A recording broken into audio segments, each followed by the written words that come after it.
भाई जिसकी भी इनकम अगर 8 लाख से ऊपर है, 8 लाख से ऊपर है, और जिसकी इनकम 8 लाख से जो है वो नीचे है, वो आएगा। जिसकी इनकम 8 लाख से ऊपर है वो आएगा क्रीमी लेयर में। उसके बाद अब पहले से ही क्रीम है, पहले से मलाई है।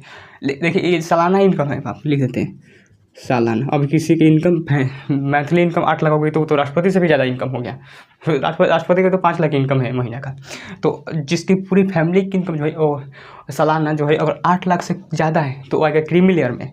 अगर जिसकी पूरी फैमिली की इनकम नॉन, जो भी ओबीसी में आते हैं उसकी फैमिली की इनकम अगर 8 लाख से कम है सालाना, तो कैसे में आएगा नॉन क्रीमी लेयर में। और जिसको आरक्षण मिल जाएगा नॉन क्रीमी लेयर को ही 27% आरक्षण मिलेगा। तो समझ गए।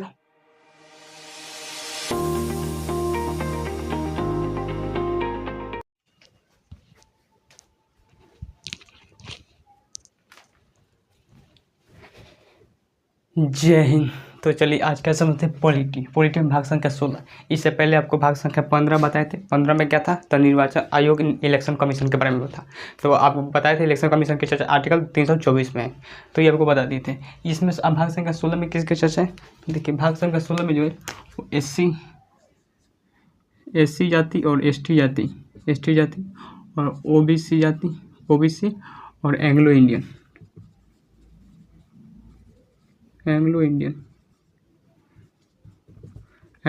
की चर्चा है। इसमें आर्टिकल जो है वो आर्टिकल कितना से कितना था, तो आर्टिकल 330 से लेकर 342 तक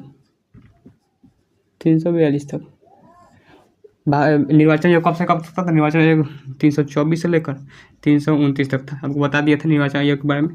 आप देखते हैं भाग संख्या 16 में। इसमें भाग संख्या 16 में क्या है, किसकी चर्चा है, एससी एसटी और ओबीसी एंग्लो इंडियन के बारे में चर्चा है। देखिए एंग्लो इंडियन कहते हैं किसी, तो आपको पता होगा एससी जाति एसटी जाति ओबीसी।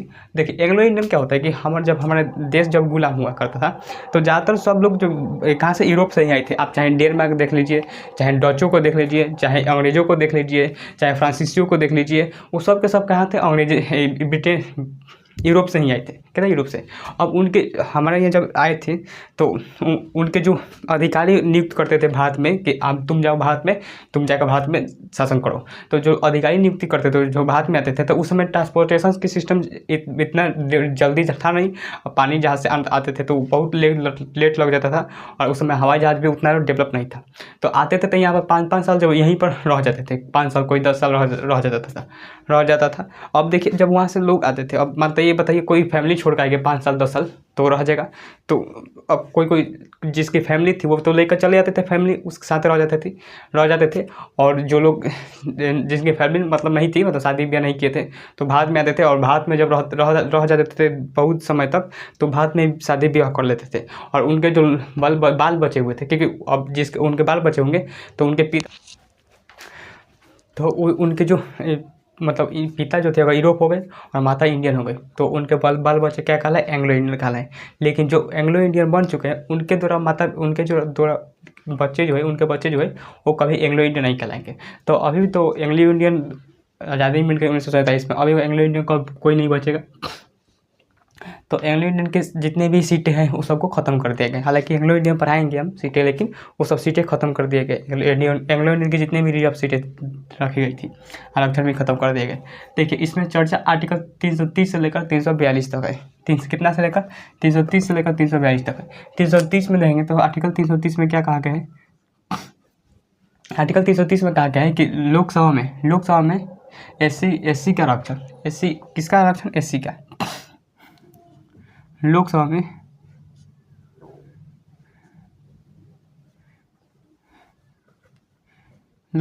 एससी का आरक्षण। अब देखिए संसद में एससी का आरक्षण, अब लोकसभा में अलग होगा एससी का आरक्षण और संसद में अलग होगा एससी का आरक्षण। अब शेड्यूल कास्ट, अब इसके अलग अलग जो है वो कभी कभी चेंज होते रहते हैं। जैसे अभी देखें वर्तमान में, तो वर्तमान में लोकसभा में देखेंगे तो लोकसभा में है जो 84 सीटें और राज्यसभा में 97 सीटें दी गई। तो लोकसभा में क्या है, आरक्षण, एससी के लिए लोकसभा में आरक्षण।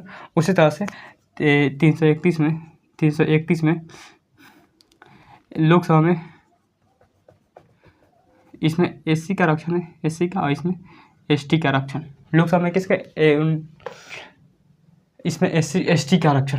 संसद में, कहने का मतलब है संसद में, याद रखिएगा।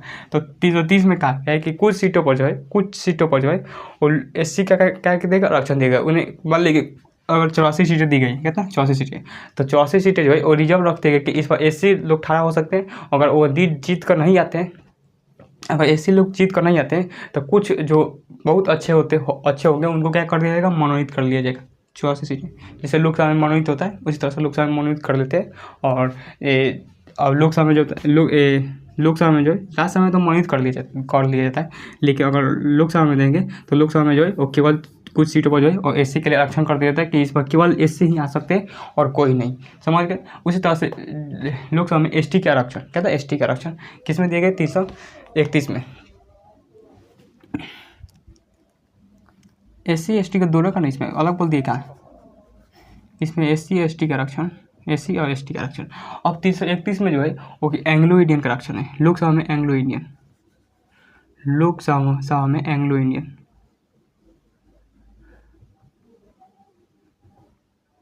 लोकसभा में एंग्लो इंडियन। 331 में क्या है, एंग्लो इंडियन के आरक्षण, कुछ सीटों पर आरक्षण दिया गया है। लेकिन हाँ, जैसे कि लोकसभा में 2 सीटें, राज्यसभा में 1 सीट, उसी तरह से दिया गया है। लेकिन अभी एंग्लो इंडियन का सीटें जो है वो समाप्त कर दिए गए। क्या करते हैं, समाप्त कर दिए गए। जैसे विधानसभा में जो एंग्लो इंडियन का आरक्षण दिए गए, लेकिन हम अगर आपको ध्यान से देखिएगा, जो कुछ सीटें लोकसभा में 2 सीटें दी गई थी एंग्लो इंडियन के लिए। लेकिन अगर आप खुद सोचिए, इसको एंग्लो इंडियन को हम लोग क्या महिलाओं को या फिर दिव्यांगों को आरक्षण दे देना चाहिए। जो भी सीटें एंग्लो इंडियन के लिए आरक्षण था उसको तो अब एंग्लो इंडियन को तो हटा दिया गया आरक्षण के सिद्धांत से, क्योंकि एंग्लो इंडियन कोई बचा ही नहीं है। और दूसरा चीज़, और जो एंग्लो इंडियन के लिए जो सीटें रिजर्व कर रखी गई थी उसे महिलाओं को या फिर जो दिव्यांग होते हैं उनको दे देना चाहिए ताकि इससे बढ़ोतरी मिले। तो ये होगा 331 में, 331 में किस लोकसभा में एंग्लो इंडियन का आरक्षण, 330 में लोकसभा में एससी और एसटी का आरक्षण। अब उसी तरह से विधानसभा में देखिए 332 में राज्य के विधानसभा में एससी और एसटी का आरक्षण, और 333 में राज्य के विधानसभा में एंग्लो इंडियन का आरक्षण, एंग्लो इंडियन का आरक्षण, इंडियन का आरक्षण। तो जैसे कि यहाँ पर जैसे सेम टू सेम लोकसभा में आरक्षण दिया गया था एससी एसटी, उसी तरह से विधानसभा में एससी एसटी का आरक्षण, और 333 में कहा गया कि विधानसभा में एंग्लो इंडियन के लिए आरक्षण दिए गए हैं। अब हालांकि इसमें एंग्लो इंडियन के किसी राज्य में जो है वो अपने राज्य जो था वो अपने हिसाब से आरक्षण रखता था कि 1 सीट पर रखना है या फिर 2 सीटों पर या फिर 4 सीटों पर रखना है उसको। लेकिन अभी तो एंग्लो इंडियन समाप्त कर दिया गया, तो अभी जो है वो एक भी जो है एंग्लो इंडियन नहीं बचा है। अब देखिए 334 में कहा गया है, 334 में कहा गया है, आपको पता होगा संविधान में किसी को पूर्ण रूप से आरक्षण नहीं दिया जा सकता। अब संविधान में किसी को आप पूर्ण रूप से आरक्षण कैसे दे सकते हैं, नहीं दे सकते। आप खुद सोचिए, आपको क्या संविधान में आपका संविधान दिया जाए तो कुछ जोड़ देगा सब। मान लें अब डॉक्टर भीमराव अम्बेडकर थे, उनको पता था कि कभी भी जो है वो अगर 100% किसी को हमेशा के लिए आरक्षण दे देंगे तो बहुत दिक्कत हो जाएगा कि ऐसे संविधान बनेगा नहीं। तो कहा गया है कि जो एससी एसटी का आरक्षण है, जो शेड्यूल कास्ट का आरक्षण है और शेड्यूल ट्रिब्यूनल का आरक्षण है, तो उसमें कहा गया है कि देखिए इसे हम लोग 10 साल करके बढ़ाए जाएंगे। जैसे मान लें कि 1980 में था, तो 1980 में आरक्षण खत्म होता था, फिर इसे बढ़ाकर संशोधन कर बढ़ाया गया और इसे कहा गया 1990 तक, फिर संशोधन कर बढ़ाया गया, खत्म हुआ तो फिर बढ़ाया गया 2000 तक, फिर संशोधन कर बढ़ाया गया तो फिर बढ़ाया गया 2010 तक, फिर संशोधन कर खत्म हुआ तो फिर बढ़ाया गया 2020 तक, कितना 2020 तक। फिर अब 2020 में जब खत्म हुआ एससी एसटी का आरक्षण, तो फिर संशोधन कर जब तक पूरी तरह से सुधार रूप से नहीं हो जाता, एससी एसटी का पूर्ण रूप से सुधार नहीं हो जाता, तब तक आरक्षण दिया जाएगा। तो 2020 में बढ़ाया गया और इसे कर दिया गया 2030 तक, कितना 2030 का। फिर 2030 तक जांच किया जाएगा कि एससी एसटी में अभी सुधार तो नहीं है, हालांकि अभी भी सुधार एससी एसटी में नहीं है, अभी भी कहीं कहीं लोग एससी एसटी को दबा देते हैं, अब कहीं कहीं गाँव में भी है। तो 2030 तक कर देगा, किस में, 324 में। तो ये आरक्षण जो है, आरक्षण एससी एसटी का आरक्षण जो है वो 2030 तक कर दिया गया है। किस में जाता है, आर्टिकल 334 में हटाते हैं इसको। देखिए आरक्षण दिया क्यों जाता है, क्योंकि आप खुद आरक्षण इसलिए दिया जाता है कि ताकि लोग भारत में इक्वल हो सके, बराबर हो सके, ताकि देश आगे जा सके। आप खुद सोचिए, एक गाड़ी के चक्कर में गाड़ी के एक चक्का अगर पंक्चर हो जाए तो क्या वो गाड़ी सही से चल पाएगी, नहीं चल पाएगी। उसी तरह से अगर देश को आगे बढ़ाना है तो सब पूरे भारतवासियों को जो है इक्वल होना पड़ेगा। पूरे भारत में जो है वो इक्वल होना चाहिए, सबको बराबर समान अधिकार मिलना पड़ेगा, तभी तो है वो भारत देश जो है आगे जा सकता है। भारत एक समय जो था वो सोने की चिड़िया कहलाता था, विश्व गुरु कहलाता था, अब कहाँ कोई कह रहा है विश्व गुरु। तो ये समझ लें 334 में किसकी आरक्षण दिया गया, कहा गया है कि 2020 तक जब तक इन लोगों में सुधार नहीं हो जाता पूर्ण रूप से, तब तक 10-10 साल कर इसका आरक्षण बढ़ाया जाएगा। लेकिन कभी भी संविधान में पूर्ण रूप से आरक्षण नहीं दिया जा सकता। ये होगा 334 में। देखिए 335 में कहा गया है, 335 में कहा गया है, हालांकि सब कुछ आर्टिकल इम्पोर्टेंट नहीं है, लेकिन बता दे रहे हैं। इसमें कहा गया कि जो भी SC ST है उनको अगर नौकरी वगैरह हो गया है तो उनको प्रमोशन के लिए कुछ आरक्षण मिलेगा, यानी प्रमोशन में आरक्षण।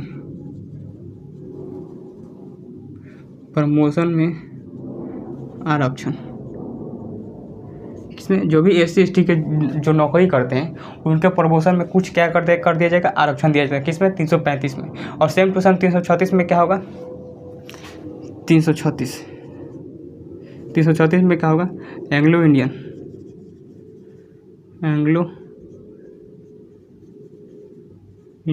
Same to same Anglo Indian जो है वो क्या होगा, प्रमोशन दिया जाएगा। किसमें? प्रमोशन में आरक्षण दिया जाएगा। लेकिन अब ये सब सीटें खत्म कर देगा, वो बता दिए पहले ही कि एंग्लो इंडियन की सीटें जो है समाप्त कर दिए गए हैं।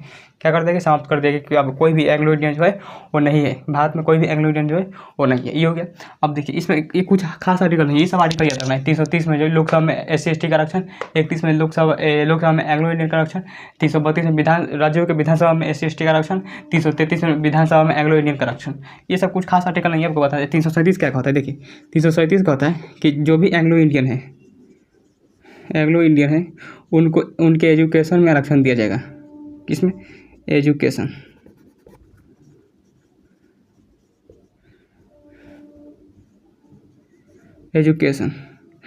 में क्या कर देगा, आरक्षण दिया जाएगा। आरक्षण, ये कुछ खास आर्टिकल नहीं है, ये सब आपको नहीं याद रहेगा तो आपके लिए बेहतर होगा, क्योंकि कितना याद रखिएगा। तो 337 में कहा गया है कि एंग्लो इंडियन जो भी है तो उनको एजुकेशन में क्या है, कोई भी बाधा नहीं उत्पन्न होना चाहिए, उनको क्या एजुकेशन में जो है वो आरक्षण दिया जाएगा। किसमें कहा गया? 337 में। अब देखिए 338 बहुत इंपॉर्टेंट है, इसको हटाते हैं यहाँ पर। 338 इंपॉर्टेंट नहीं। 338 में कहा गया है, देख SC आयोग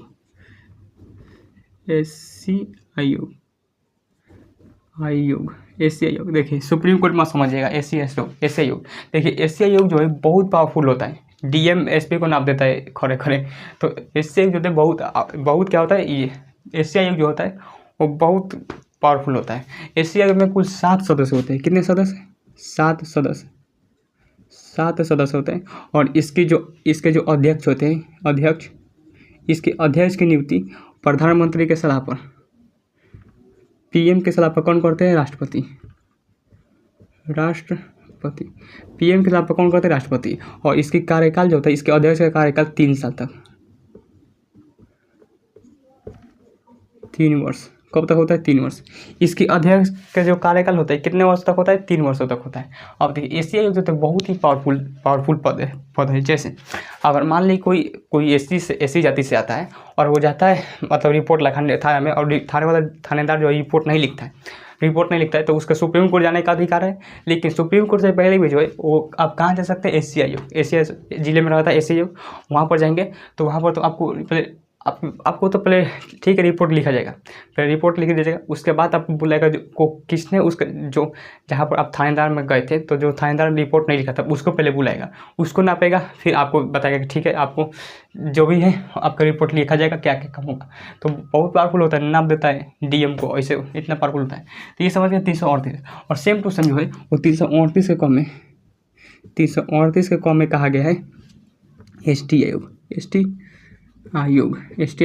और सेम टू इसकी तरह होता है, लेकिन इसमें 5 सदस्य होते हैं। ST आयोग में कितने होते हैं? 5 सदस्य।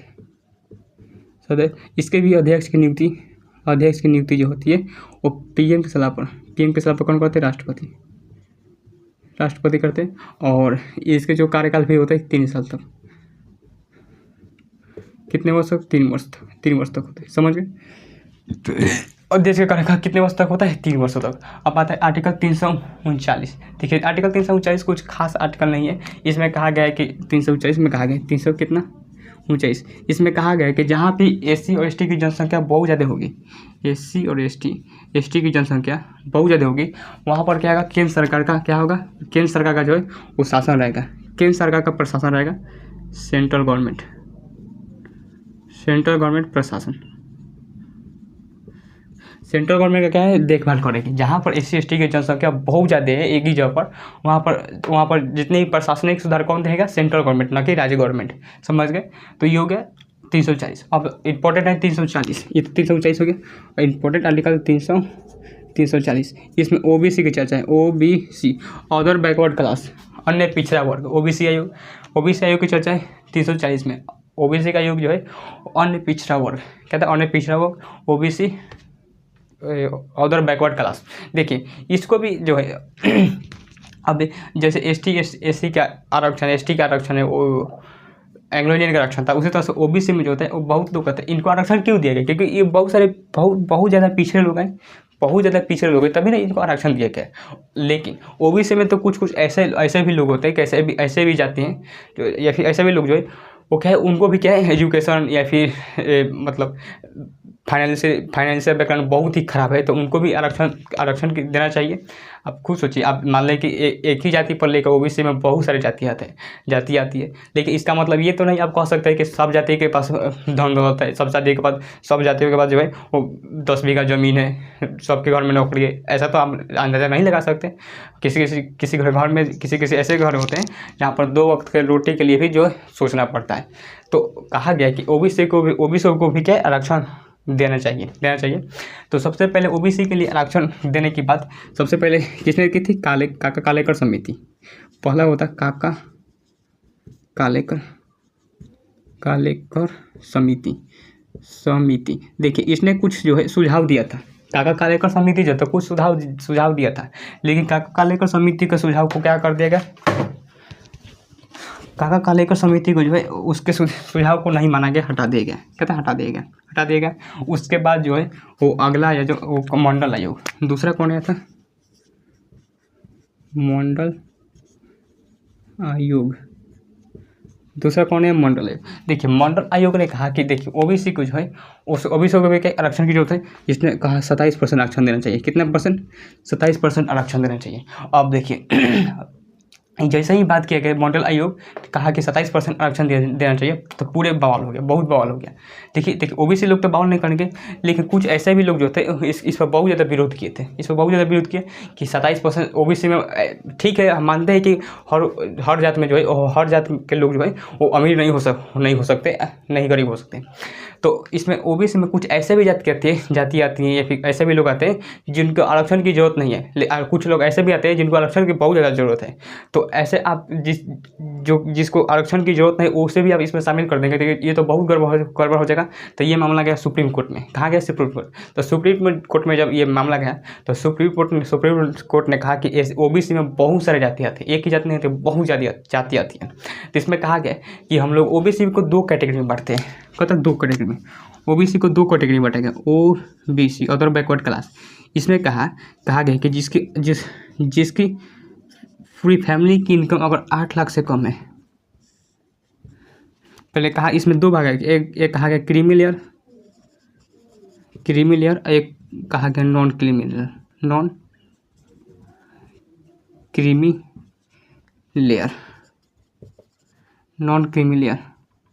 क्या कहा गया, नॉन क्रीमी लेयर। अब इसमें 2 कैटेगरी में बांट दिया गया। और पहले कहा गया था कि जिसके भी इनकम 4 लाख और 4 लाख से लेकर 4 लाख या फिर इसमें कहा गया जिसकी भी इनकम 4.5 लाख से लेकर 6 लाख के बीच में वो किस में आएगा, वो क्रीमी लेयर में। इससे ज़्यादा है तो वो आएगा क्रीमी लेयर में। और शुरू में कहा गया कि इसके 4.5 लाख के इनकम से अगर क्या है इनकम ज़्यादा है तो क्या आएगा क्रीमी लेयर में। अगर 4.5 लाख से अगर इनकम कम है तो आएगा नॉन क्रीमी लेयर में। और आरक्षण तो दिया जाएगा, जो नॉन क्रीमी लेयर में आएगा उसी को 27% आरक्षण दिया जाएगा। लेकिन शुरुआत में बात कहा गया था, फिर इसको हटाया गया और कहा गया कि जिसकी भी इनकम जो है 6 लाख से ऊपर है वो आएगा क्रीमी लेयर में, और जिसकी भी इनकम 6 लाख से नीचे है वो आएगा नॉन क्रीमी लेयर में। लेकिन इसे भी हटाकर फिर कहा गया अब जो फाइनली जो है अभी जो है जिसकी भी इनकम अगर 8 लाख से ऊपर है, 8 लाख से ऊपर है, और जिसकी इनकम 8 लाख से जो है वो नीचे है वो आएगा, जिसकी इनकम 8 लाख से ऊपर है वो आएगा क्रीमी लेयर में। उसके बाद अब पहले से क्रीमी है, पहले से मलाई है। देखिए ये सालाना इनकम है, आप लिख देते हैं सालाना। अब किसी की इनकम है, मंथली इनकम 8 लाख हो गई तो वो तो राष्ट्रपति से भी ज़्यादा इनकम हो गया। राष्ट्रपति का तो 5 लाख इनकम है महीने का। तो जिसकी पूरी फैमिली की इनकम जो है वो सालाना जो है अगर 8 लाख से ज़्यादा है तो वो आएगा क्रीमी लेयर में। अगर जिसकी पूरी फैमिली की इनकम नॉन, जो भी ओबीसी में आते हैं उसकी फैमिली की इनकम अगर 8 लाख से कम है सालाना तो कैसे में आएगा नॉन क्रीमी लेयर में। और जिसको आरक्षण मिल जाएगा नॉन क्रीमी लेयर को ही 27% आरक्षण मिलेगा। तो समझ गए, ओबीसी को भी आरक्षण मिल गया और SC ST को भी आरक्षण मिल गया। और एंग्लो तो था उसको तो खत्म कर दिया गया। तो किसमें क्या आ गया 340 में। तो ये तो खत्म हो गया 340। अब 2 गाठी बच गए कौन कौन, 342 और 302। ये भी 2 पढ़ा देते हैं। देखिए आर्टिकल 341 क्या कहते हैं। आर्टिकल 341 कहता है, 41 कहता है किसी भी क्षेत्र को जो है वो राष्ट्रपति चाहे तो क्या कर सकते हैं,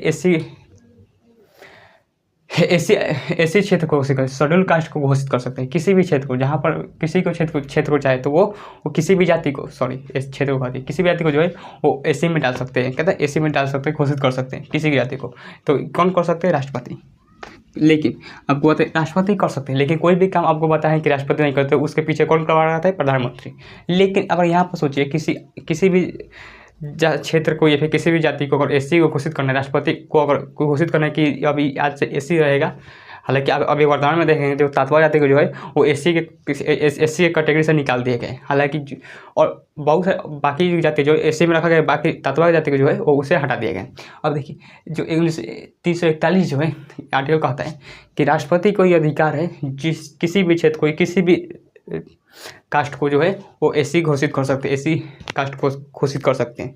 लेकिन आप खुद सोचिए राष्ट्रपति जो है वो अपने मन से तो घोषित नहीं करते, वो पीछे करवा रहा होता है प्रधानमंत्री।